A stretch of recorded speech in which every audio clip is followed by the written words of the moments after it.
Hello everyone. So I was really lucky that I found a place to plug the motorcycle in. This is the Zero SR. It's a 2016 electric motorcycle.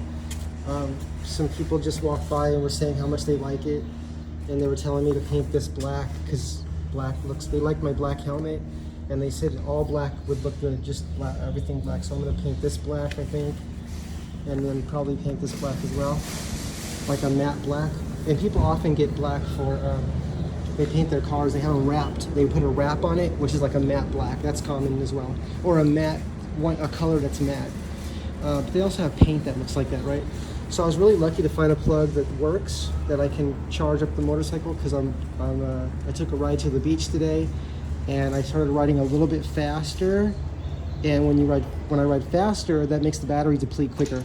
So if I go like normal speed, not accelerating really fast, I can go around 115, maybe 125 miles. But if I start accelerating quickly and going like in higher speeds, like close to freeway speed, right? Then the battery will deplete quicker. It won't last the whole 115 miles. It will be less, maybe closer to 100 miles. So today that required me to charge. Electric? Yes. I was wondering why you was trying to get over there. Yeah. Oh, that's your car? Yeah. Yeah. See, people, they noticed the electric, and I didn't have an adapter to plug in to the Chademo J17. They have the fast charging here at this store, but I didn't have an adapter to plug into that. So I'm limited right at the moment to, I have my converter, which will convert a J1772, but I was looking for a charger on my PlugShare app that will plug in J1772 right there, and I was looking for that now, and I purchased this from Alien Ride's website, and they were calling this the world's smallest adapter, right? So it literally adapts J1772, and it has the circuitry in here that lets you plug your regular charger in, right? So for this motorcycle, the Zero electric motorcycle has a regular, like a computer plug. That looks like just like a regular computer plug right there. I don't know what it's called, the name of it. And that goes into a 5-15, which is a wall outlet. And so yes, that's what I'm doing right now. And it's charging at approximately 1,300 watts. And as you can see, it's at 15% right now. And I don't remember what that number was for what 15%, how many miles that was. It wasn't a lot though. It was a little bit more than the percentage. So if it's 15%, it's probably like 18 miles approximately, right? So I'll need more than that to get back home. But I do want to talk today. Okay, we're at 3 minutes and 25 seconds into this video, and I want to talk about range extender, right? So if you've followed this channel for a while, you would know that that's something that interests me, is how can I make my electric bicycle, my electric motorcycle, my electric micro-mobility, or even electric cars or electric hybrids, right? How can I extend the range using what Richard Feynman and John Wheeler spoke of, and Einstein, anyone that talked about the ether as being a seething sea of energy. Now, what is the ether? The ether is the space that occupies... How can I talk about this? See, I'm remembering right now that there was a time that I didn't know what ether was. I didn't know what vacuum energy was. I didn't know what that was. I was trying to have an image of it, and I didn't know how to figure out what it was. And if I asked someone, the answer might be so complicated that I still couldn't understand. I couldn't visualize what it was. So I'm trying to think, how can I share with you in a way that I would have understood when I could not grasp what ether was, what vacuum energy is, what zero-point energy is. All these things are talking about the same thing. For one, if you study, I was going to say Paramahamsa Tiwari, definitely study Paramahamsa Tiwari. But if you also study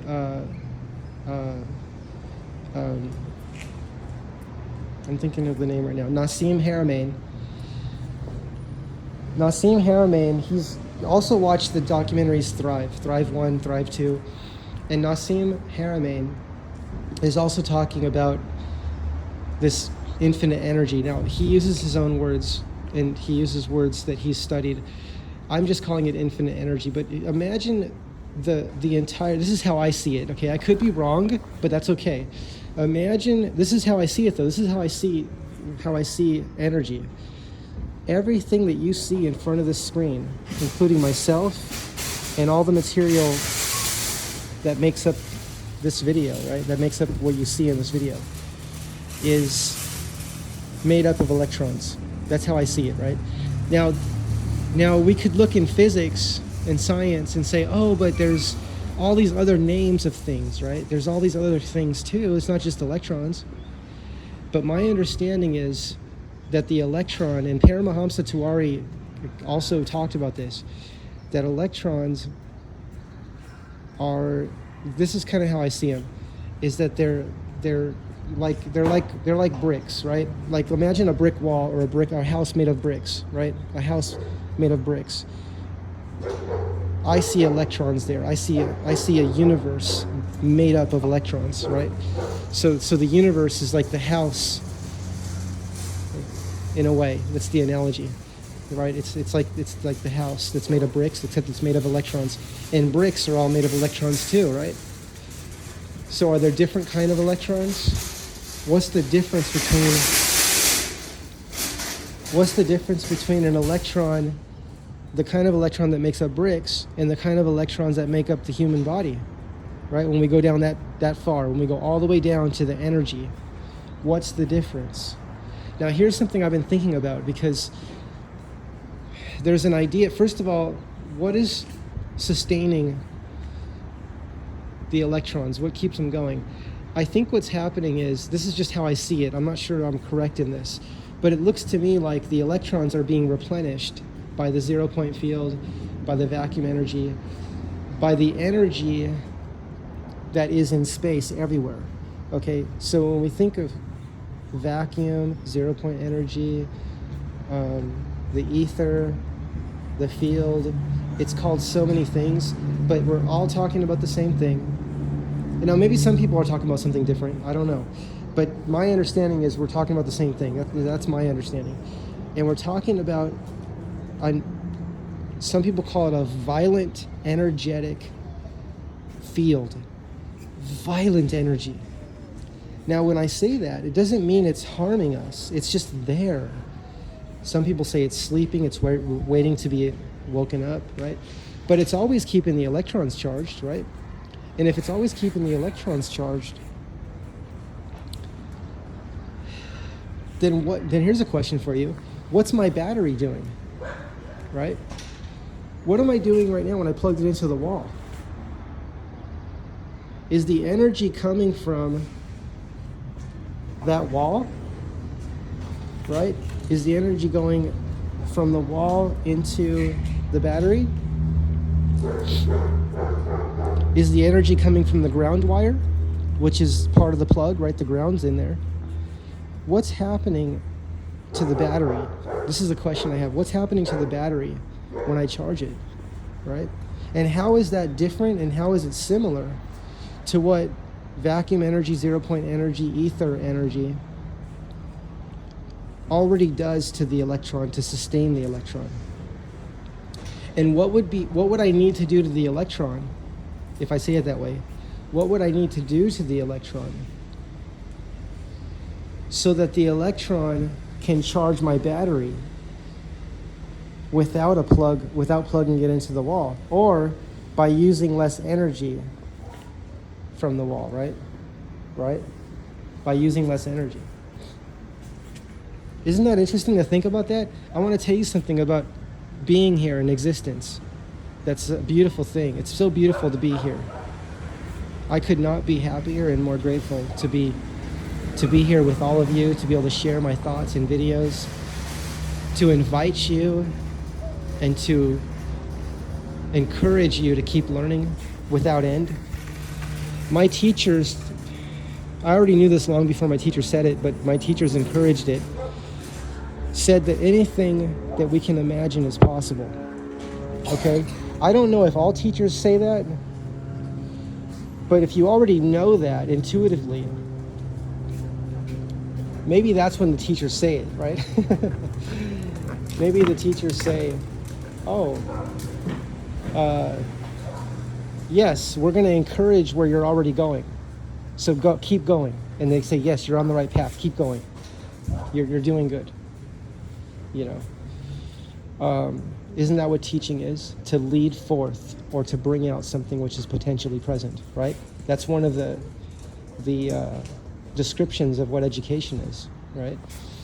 So I invite you to learn without end. I invite you to live without end. I invite you to be healthy without end. I invite you to be the age that you would like to be without end. And what I mean is in appearance and in biology, right? Because biologically, when we talk about reversing aging, right? Sens.org, Aubrey de Grey's work. And then the article I shared with you recently, which there was a Harvard professor in there saying, I'll have to go back and read it again, but there was a Harvard professor that said there's no limit, I'm paraphrasing, he said there's no limit to how long we can live in good health. We're talking about living in good health, right? Now we can still have accidents, right? We can still die from an accident. But if you can help the body heal itself, right? I think it was part of the title was Unlocking the Immortality Gene, right? Was it Unlocking the Immortality Gene? Which was saying that when I read that article to you recently in the past few weeks, it was talking about how when we unlock the immortality gene, which is to live forever, it was also making the bad cells live, the cancer cells, and they were reproducing really fast. But there was a solution. My understanding was that there was a solution found to that we could turn off the cancer cells and keep the immortality cells going, if I say it that way, the immortality gene, and turn off the cancer, right? So where is that today? This is a few years ago that this was happening. So where is that today? Where is that? Can we all have access to that, or is it just for the really, really people that have a lot of money, right? I mean, more money than any of us even ever heard of, right? Because I've heard things like this where, you know, if you have enough money that there's people that can live, I've heard 900 years that are living that long right now. I've heard that. People have told me that. But how do I research that, right? How do we research it?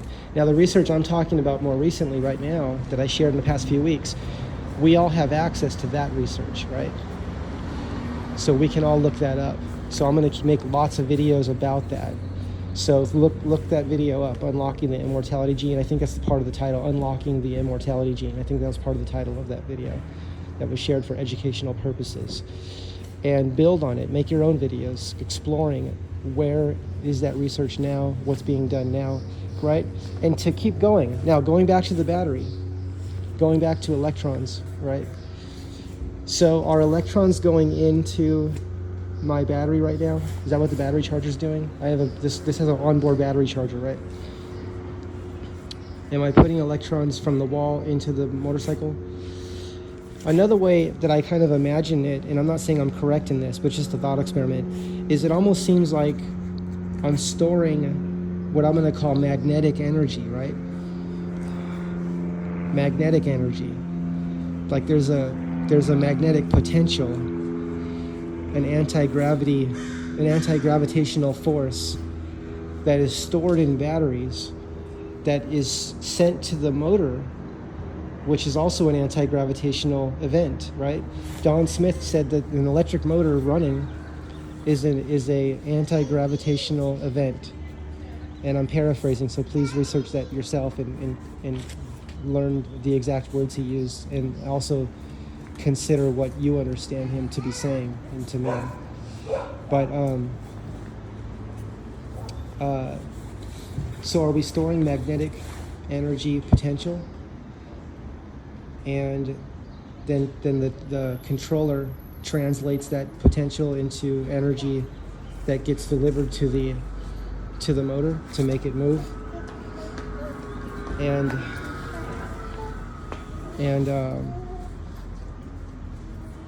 also, if I want to extend the range, right? Let's say I want to extend the range on this electric motorcycle, right? People are telling me right now, oh, put an alternator on it. Put an alternator on it. That'll extend the range. You can try that as an experiment, right? So where would I put an alternator on this? Now, engineers at a school already did this, and they had success. They put 4 alternators on an electric motorcycle. They literally built an electric motorcycle. I think it was originally a gas motorcycle, and they took the engine out. They put an electric motor in it. They put 4 alternators on it. Now, I don't know why they put 4. They could have put 6 alternators, right? Maybe there's only room for 4, but what happens if you put 6 alternators? Anyway, with 4 alternators, maybe they were putting the least number of alternators on it. I'm just guessing. Maybe they were putting, these student engineers, maybe they were putting the least number of alternators on the electric motorcycle that would extend the range, that would just begin to extend it, right? And then obviously we can put more alternators if we want to go further. But just as a first experiment to see if it can be done, right? Because people will often say, oh, the laws of physics say you can't extend the range by adding alternators to an electric, for example, electric motorcycle, right? Or anything electric, but we'll just talk about electric motorcycle right now. Well, the laws of physics are always being updated. And some people argue, and I'm talking about highly educated people, will say, they don't argue, they just state it as a fact, that the laws of physics are theories and principles always being updated throughout history. And that's just what we do, right? They're always being updated. So these students, these engineering students that built an electric motorcycle and put 4 alternators on it. Now, I don't know how they wired it. For example, did they run all the alternators in parallel, which just gives lots of current? Did they run all the alternators in series, so it adds up the voltage and keeps the current the same as one alternator, right? So if you run like 4, let's say 60 amp alternators, what's the difference in extending the range as an experiment, right? First of all, not using what we know to limit what we do, right? So I'm not going to say, oh, I know what's best, right? Not saying that. But rather saying, I don't know what's going to happen if I do this. I want to see what happens, right? This is the place I invite everyone to be, and I invite myself too. I invite myself to be in this space as well. So you are actually witnessing experiencing my own invitation of this thought experiment, myself participating in this, which is, if we run 4 alternators, 4 60 amp alternators in series,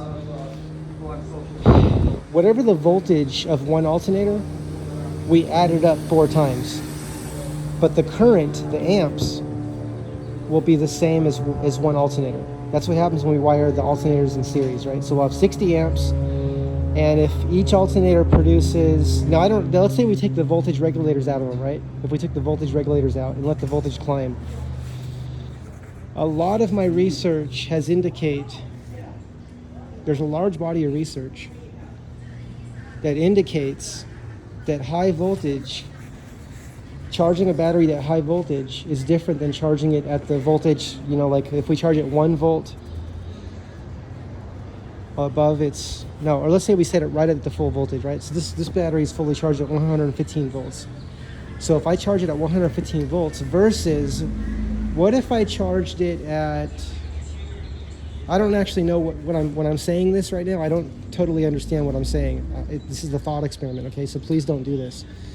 But what if my alternators, I run them in series? Let's say I had 4 alternators and I wired them in series to add the voltage up.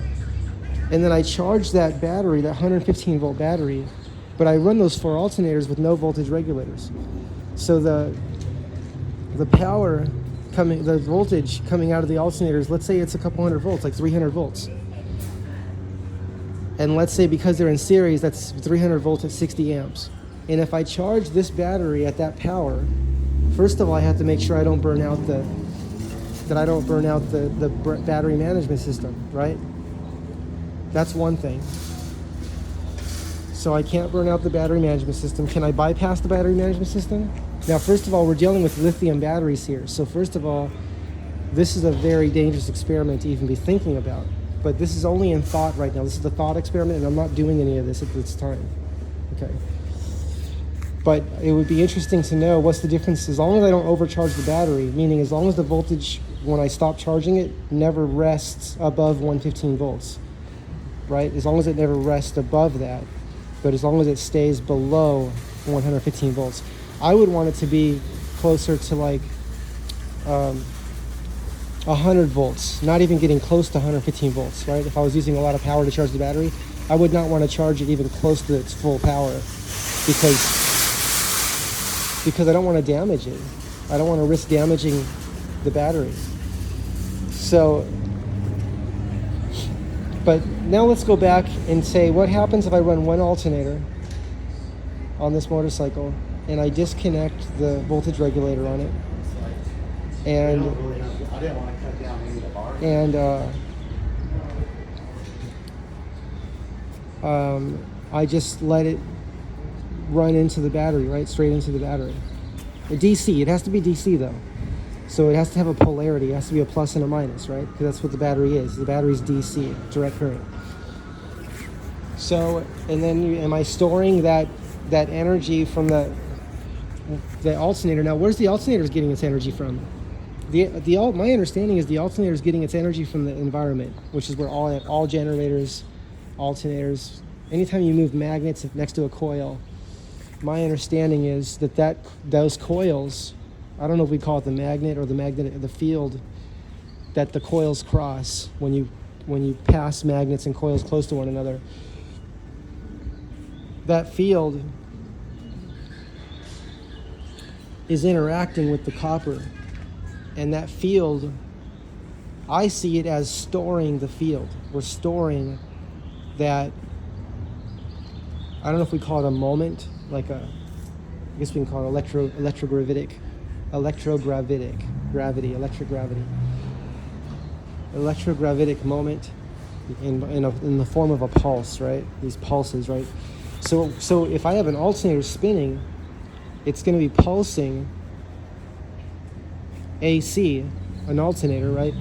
North, south, north, south, north, south, opposite polarities passing the coils, and storing that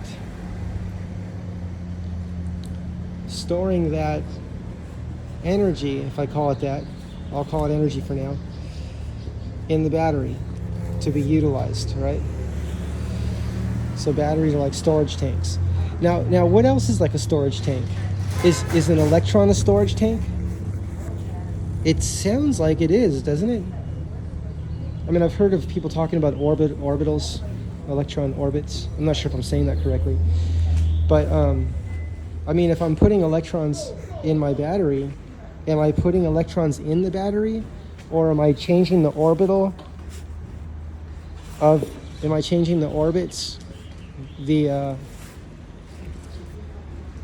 I don't know, the level, the orbit, or the spin direction, or what's happening to the electrons in the battery? Am I putting new electrons in there? Are the electrons that are in there just storing more magnetic potential, more magnetic energy? What's happening in there, right? And how can I use an alternator to extend the range of the battery, extend the range of the motorcycle, right? So if it can go 115 miles, if I put an alternator on it, can I help the motorcycle to go further than that, right? And we already know it's possible because, for one, there's many examples of this, but one of them is these electrical engineering students, these electrical mechanical engineering students that worked with their professors, and they put 4 alternators on a motorcycle, and they were able to extend the range of the electric motorcycle. Now, what do you think people said about that? Nothing. When someone succeeds, often nothing is said. But the nice thing is that anyone can do this research for themselves. And you may not get a lot of attention when you succeed. But to me, success is learning. That's the first success, right? Another success is, we could say, if we extend the range, if we actually succeed in extending the range. Now, why couldn't we extend the range if all we're doing is pumping energy from the environment around us everywhere, right? Which has limitless energy, every point in space, right? Nassim Haramein and many others, Einstein understood this as well,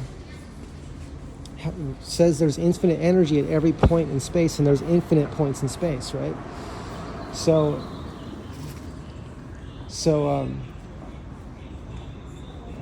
there's no lacking of energy, right? And there's also no lacking of passion to experiment. There's also no lacking of imagination, right? We all just love thinking about thought experiments, right? Like Einstein did, about how can we make something, right? How can we try something different, try something new? Look at something in a new way, something we've seen many times before, but see it in a new way. How can we relate to this infinite energy at infinite points in space? At every point in space, right? Which means the space that my hand exists within, right, that I occupy, my body, has infinite points with infinite energy at every point. And that's also surrounding my hand and also throughout all space everywhere, right? So this is well known. And I know that you already know this or read it or are thinking about it. But what I'm doing is just sharing my process of learning to relate to these ideas, which is exciting. So on this motorcycle, going back to I think I said that the students achieved extending the range on the motorcycle with 4 alternators. They put 4 alternators on an electric motorcycle, and it went further than running the motorcycle without the alternators, right? So they do a range test, no alternators. And then they do a range test putting the alternators on, which puts a load on the electric motor, right? So it's harder to turn those alternators now. So how could, if the motor has to do more work because it's now turning the alternators, which are hard to turn when they're doing work, right? Because the alternators are now charging the battery. And furthermore, the alternators were charging the same battery that was running the motorcycle. Okay, so a much more efficient way, which if many people have told me this, and everyone agrees on this, a much more efficient way, which if you don't want the alternators to work as hard when they're charging the battery, you have them charge a separate battery. So you have 2 batteries, and you run those 4 alternators charging a separate battery, and then run the motorcycle off of one battery, have the alternators charging a separate battery that's not being used. And then when that separate battery is full, you stop charging it, and then switch batteries. So just really, you wouldn't move anything. We just change the plug, right? So on this motorcycle, that might be pulling a trailer. Okay, I was learning that we can pull trailers. It's allowed. We're allowed to pull trailers on a motorcycle. And maybe when the wheels turn, that spins alternators inside, right? And it can also charge a battery. So there's alternators in the trailer. There's alternators in there, and there's a battery in there. And then I would need a way to, well, maybe one way you know what I could do, just for simplicity, is use that battery as a power station, so that when the motorcycle's low, I could use that battery to recharge this one. I know I have to wait for it to charge, but I have to wait for it to charge anyway.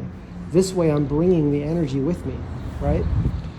And you know, am I going to lose a little bit of range pulling the trailer? Yes, but if I always have my power station with me, then that's okay, right? Because I'm not planning to go on a long trip with non-stop. I'm planning on stopping and taking breaks, stopping, taking breaks. So I would want to charge this motorcycle. This is the 2016 Zero SR. This has a fast charging,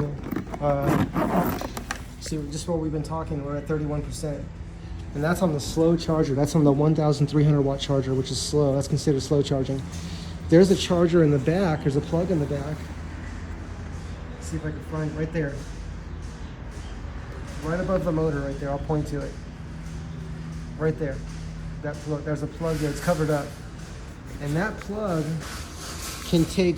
Look up the Q charger. It's called the Q charger, fast charger for the Zero electric motorcycle. Now I don't know what that plug's called, and I've been trying to find that plug. I've been looking for it. I know it comes on the charger though, and I found a Y connector where I can buy that plug, but that Y connector is made. I think it's called daisy chain, the Q chargers. When you daisy chain the Q chargers, if you want to connect 2 Q chargers into one and then have both of those powering that plug. What I want to do though is use my Roger charger, because I have a 4,000 watt Roger charger. I also have a 3,000 watt Roger charger and a 2,000 watt Roger charger. I have a lot of power right there. So if I could have those connected together in parallel, all set to the same voltage, all set to 115 volts, and powering that plug in the back, that would allow me to charge much faster. But then I have to make sure I'm using a source that has that kind of power. Right? A regular wall plug does not have that kind of power. We don't want to get past 1,800 watts. We don't even want to go close to 1,800 watts, right? Right now I'm pulling 1,300 watts, which is probably a safe limit for plugging into a 5-15 outlet, which I think is usually lets out around 1,800 watts or 2,000 watts. I don't want to make the breaker trip, right? Because that's going to be that's going to cause a complexity, right? Where we have to keep turning the breaker on, and it's not going to charge the motorcycle that way.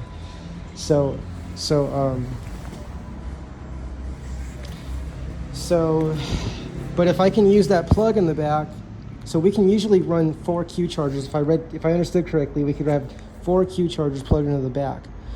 I don't remember what the power of the Q charger is. Were they 700 watts each? So 7 and 7 is 14, and 14 and 14 is 28. That's 4 of those would be 2,800 watts. How much power can that rear plug take? Can it take 4,000 watts? Can it take 3,000 watts? Can it take more? Whatever it is though, if I pull a trailer that has a battery and alternators that keep a charging system on it, my power station, that I can charge the motorcycle on while I'm out, and I take breaks while taking breaks. That's kind of nice, right? But then I have to keep stopping and charging. But it's still an improvement to what I have now. See, and I want to take steps towards improvement. So this is just a thought. It's a thought. Some people have when I had comments turned on, I had been written by one person, and I know some people have concerns about this, but I'm going to refer to one person that asked me this question. And they said, well, actually, probably 10 people asked me this question.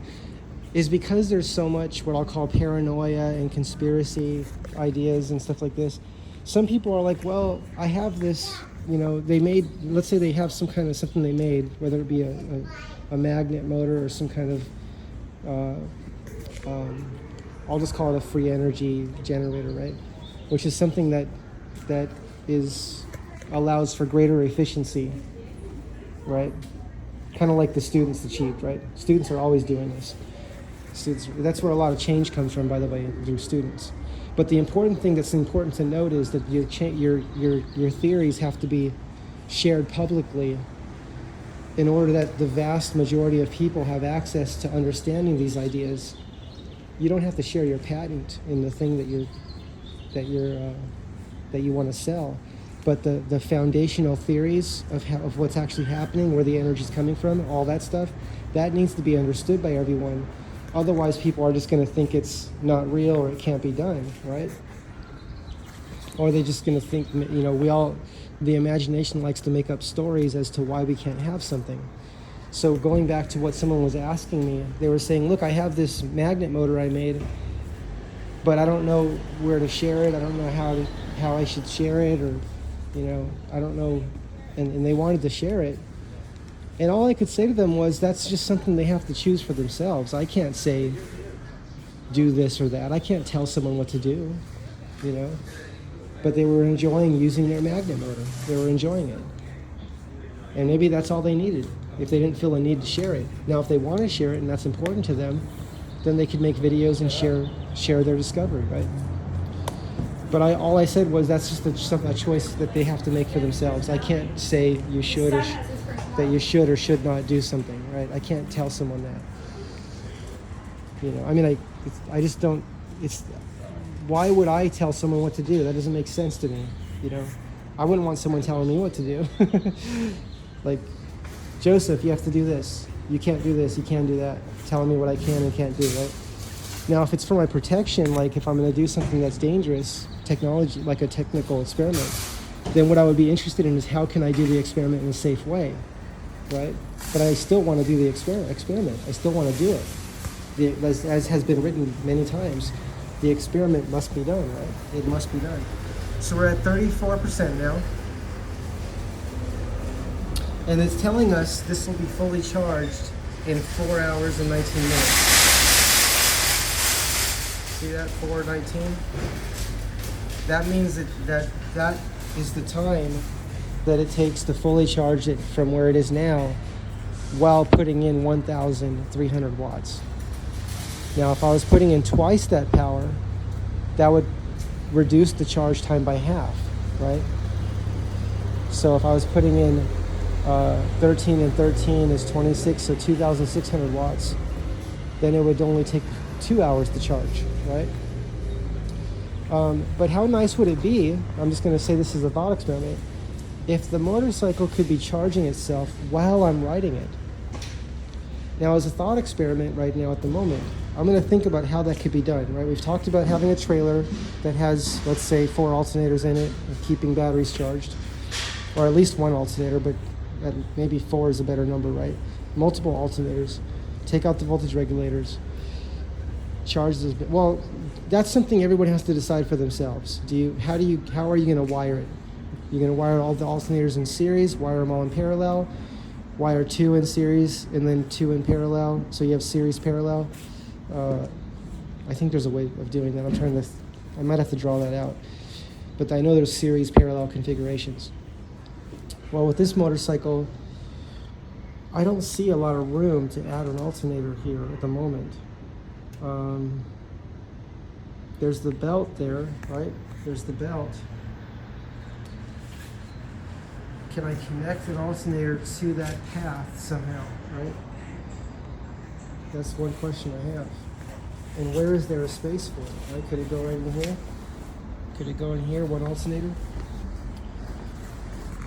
And how can I make that alternator provide the maximum work for the least energy, right? The least energy to spin the alternator, but giving maximum battery charging, right? How could I do that? And my thoughts are that using what nature uses to charge the electrons, at least that's my understanding of it. The electrons, if I understand correctly, are sustained by the zero-point field, the ether, the vacuum energy. Electrons are sustained by this energy field, this violent energy field, right? That's everywhere. We don't see it, but it's actively engaged at all times with the material universe. It sustains it, right? It's absolutely beautiful. It's a beautiful process. I recommend studying everything that Nassim Haramein ever wrote. All of his peer-reviewed work. Everything he's doing right now. He shares everything. Study everything. That man spent a lifetime doing original research and standing on the shoulders of giants, right? Meaning he has continued the work of Einstein and all the great breakthrough scientists that were working in that area. That's my understanding. He's gone beyond everything. He's continued it. So study everything Nassim Haramein says. I was talking with some people. Sometimes I talk to people and I've asked their opinion of what he's doing. And not everyone agrees with him, but that's okay with me, because we already know, if we study history, we already know that that's always happening. People are not going to agree, right? But when we're talking about breakthroughs in science and moving forward, it's important to at least read the theories and to do the experiments yourself, right? And if someone says, oh, I did it, it didn't do anything. Okay, that's one person. My question would be, have you done your own experimentation? That's one question I have, right? And then Also doing it, following other people that do experiments too. See if someone has succeeded in replicating in an experiment, right? See if someone's succeeded in that. A lot of people have replicated Don Smith's work. Donald Lee Smith. Look up the book written by Rick, or it was assembled by Rick Friedrich. YouTube channel. And also R-Charge website is where you can find the book. I think it's available on Amazon as well. And it's the Don Smith Magnetic Resonance Energy Crafting Systematic Index book. Magnetic Resonance Energy Crafting Systematic Index book. I think that's what it's called. And a lot of people, kids have done it. Kids, young adults, very young adults, kids, everybody's doing it. All ages are replicating Don Smith's work. And Donald Lee Smith's work, it's available in the books. That work is, it's translating that energy. It's translating it into usable energy. That's what we're talking about, okay? We're talking about translating, I'm calling it the ether, the 0 point field. There's all kinds of words for it. That's my understanding, okay? We're translating that energy, because it's just sitting there, it's potential energy. And we're translating it into storing it in batteries, right? So, did Don Smith say that? I don't know if he said that directly, but when I study his work, that's what I see. I see that. I just see it's what appears to be happening. Where else is the energy coming from? We know that we can't make or destroy energy. So if we know we can't make or destroy energy, then why do people keep saying the power plant makes energy and sends it to us in the power lines? They're not making energy. They're pumping energy from the environment, from the 0 point field, the vacuum of space-time, whatever you want to call it, the ether, and sending a signal down the power lines, and that signal is doing work at our houses, right? Whatever we plug into and whatever we run electrically, right? Whether it be charging a battery to save the energy for later, or whether it be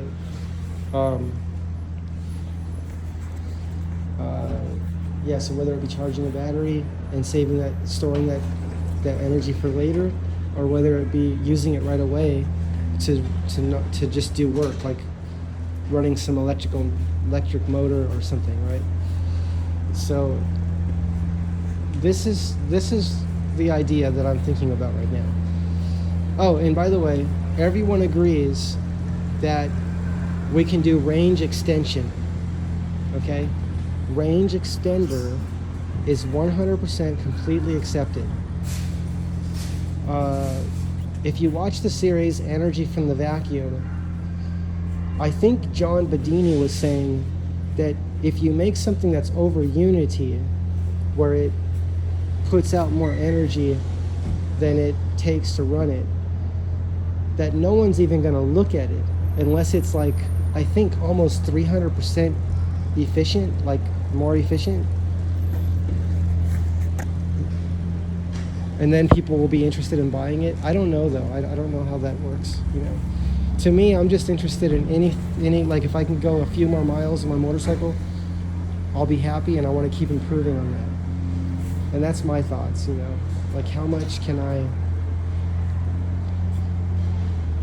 improve on what's already been achieved, right? How do I take steps forward and improve on what's been done so far, right?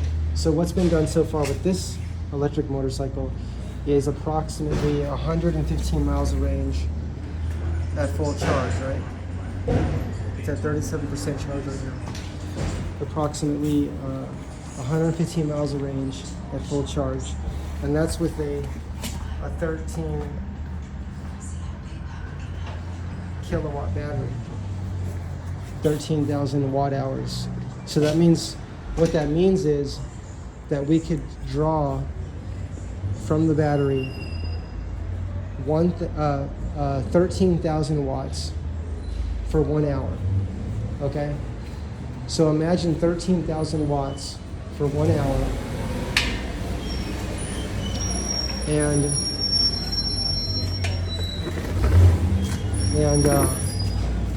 then the battery would be depleted, right? After 1 hour at that power, at pulling 13,000 watts. So I'm just fixing my knee. I'll call it armor. My knee armor. This is what protects my knees. It's important. Dan the fireman says we absolutely must wear safety gear. We absolutely must. At least wear a helmet, but also at least wear everything else as well. Everything's important, right? So that's the question that's one question is how to improve upon things that have already been achieved, right? I mean, we already have the whole entire world right now that was said to be completely 100% impossible 100 years ago. 100 years ago, I don't think we had cell phones, or did we even have regular phones, like house phones? I don't know. But it wasn't long ago that we didn't even have power lines and electricity, right? And then we learned about AC, alternating current, DC, direct current, and how many other kinds of energy is there, right? I keep hearing all this information about electrogravitics and riding waves that are in space, that we can ride these waves like the ocean, right? Just the same way there's an ocean that holds up a boat, there's also waves in space that we can ride on. We can ride on waves by generating a signal, I'll call it. So what kind of signals can we generate that will allow us to hover on waves that are in space, right, around the planet, right? So if we want to hover, like, let's say 6 inches above the ground, right? 6 inches above any kind of matter, whether it be cement, dirt, whatever it may be, and we want to hover above that. What kind of signal, if I say it that way, right? If I say it that way, what kind of signal can I generate that will allow me to hover on those waves, right? How many people you think have done that? And how many people you think have done that by accident, complete accident? A lot of people. It's happening all the time too. So the question is, like, people often will blame the government. Oh, the government's like, I don't even want to repeat this because it just irritates me, but people will say the government's greedy, they blame the government, government. They blame the government, right? But my whole life, all the stories that I've heard were inventors selling their ideas to someone and choosing money instead of sharing the idea. And that's why when I say, I kind of modify that and I say, well, instead of just selling something right away when no one even knows what it is, how about at least teaching the public, like Don Smith did, teaching the public about the theory of what you're about to give away so that none of us will never see it again, right? Because that's what happens. People sell it. What the people do is they sell it to a business. They'll sell their invention to some kind of business, and the business then owns it, and it's their choice when they bring it out. It could be 100 years from now when they bring it out, right? And they don't ever have to bring it out if they don't want to. There's no law that says someone has to bring a technology out, right? But we could say there's a humanitarian law, right? There's humanitarian laws that we're constantly violating when we don't share what we learn, these breakthrough discoveries. It's like violates humanity when we don't share this. It's like knowing the cure for cancer and saying, well, I discovered a cure to cancer as a natural remedy, and it's like if someone said this, right? But I'm going to sell it for all this money to a company, and they promise they're going to bring it out. Okay, this company promised they're going to bring it out, and so it's because they signed the contract, they have to do it. And guess what? Do you think it comes out? I've never heard of things like that coming out. I mean, in the specific way that I'm describing it right now. People, the public, right? The public, the people, we the people, have been betraying humanity relentlessly by choosing wealth, right, over humanity, humanity is teaching the theories of how you learn to relate to nature in a way that is a breakthrough in efficiency, at least beyond what we're presently doing, right? Now, there's a lot of people that do this, though. Don Smith's done it. He went out and, he said he was violating, I don't know if he was violating, but he was upsetting people when he used to come out and lecture about how his inventions work, right? Now, some people asked Don Smith if, they said, "Oh, Don, why don't you give this away to the world?" And his son said, "Is he here presenting?" Yes. I'm paraphrasing, but he's presenting, it's never enough, right? People want more and more and more and more and more. But the question is, what can each of us do, right? Everyone has limitations. Don had limitations. Don Smith had his own limitations, right? So how do we work within the limitations that we have, right?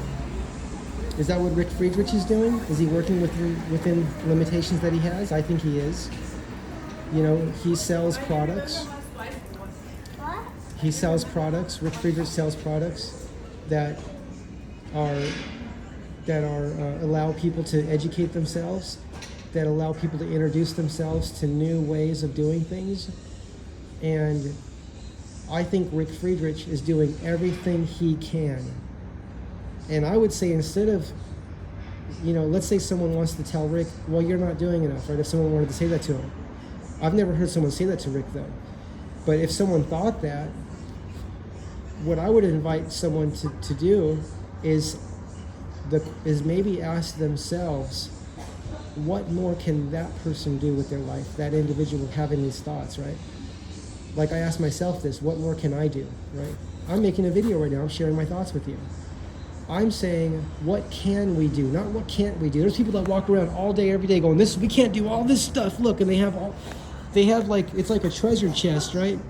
It's like this treasure chest, and you open it up, and it's filled with complaints about what we can't do. I'd rather have an empty treasure chest that had one question in it. And that question was asking me, what can I do? And it addressed every individual person. Because if each of us ask ourselves, what can we do individually, right? And then you do that. You just do it. Do the most you can do, the best you can do at the time you're doing it, right? And we might look back and say, oh, well, why did I do that? It's okay, because we did our best at that time, right? So right now, the best I can do right now, my best, is sharing my thoughts with you right now. I'm sharing my thought experiments. I'm sharing how I relate to energy, right? Some people will say, oh, 0 point energy, it's in the name, zero, there's nothing there, right? And I don't know why things are given the name they're given, right? Why is free energy called free energy when it's not free? It's just what we call it. Free energy just means it's efficient, right? Solar panels are free energy. Wind turbines are free energy. It doesn't mean it's free, like you don't have to buy something, right? I mean, look, my motorcycle is a free energy. I'm plugged into a wall. Where are people giving away gasoline? I've never seen gasoline given away.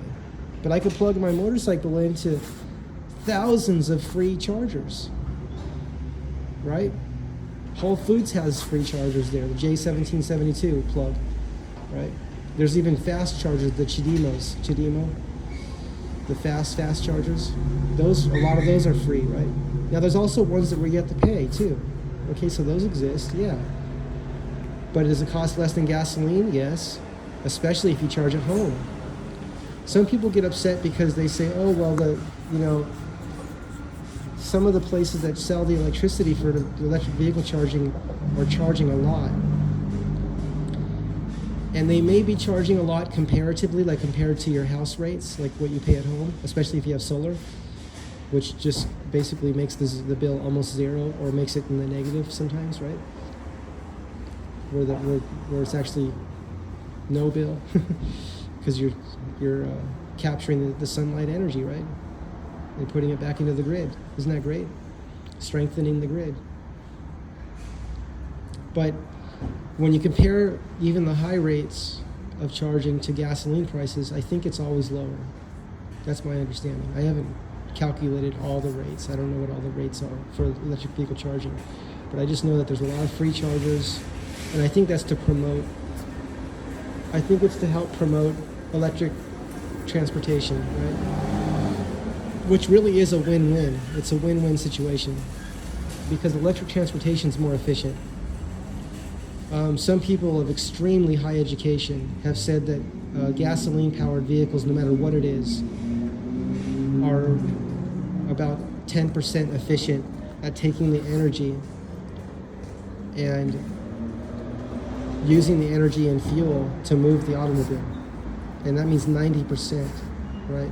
Approximately 90% is wasted, which is like for every dollar spent on gasoline, it's like throwing away 90 cents and getting 10 cents worth of movement, right?